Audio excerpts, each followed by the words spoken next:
Hi friends, అందరికీ నమస్కారం. Welcome to Sri tasty foods.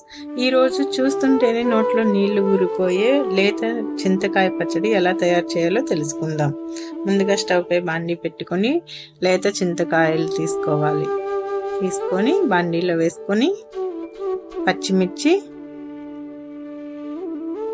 ఒక గ్లాస్ వాటర్ పోసుకొని స్టవ్ని మీడియం ఫ్లేమ్లో పెట్టుకొని ఉడకనివ్వాలి. ఉడికిన తర్వాత చల్లారనిచ్చి ఒక మిక్సీ జార్ తీసుకొని ఈ ఉడికిన చింతకాయలని వేసుకోవాలి. తర్వాత వెల్లుల్లిపాయలు, జీలకర్ర,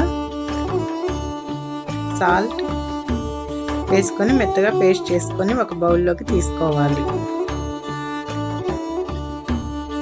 తర్వాత స్టవ్ పై బాండీ పెట్టుకొని ఆయిల్,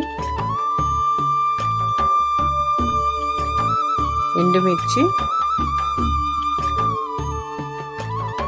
ఆవాలు, జీలకర్ర,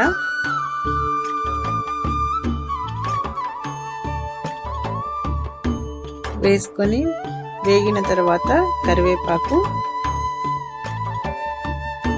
ఇంగువ వేసుకొని తాలింపుని పెట్టుకోవాలి. తాలింపు చల్లారిన తర్వాత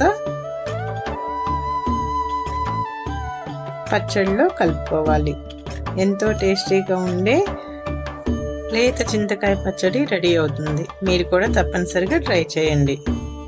ఈ పచ్చడిని వేడి అన్నంలో వేసుకొని కొంచెం నెయ్యి వేసుకొని కలుపుకొని తింటుంటే చాలా టేస్టీగా ఉంటుంది. మీరు కూడా తప్పనిసరిగా ట్రై చేయండి.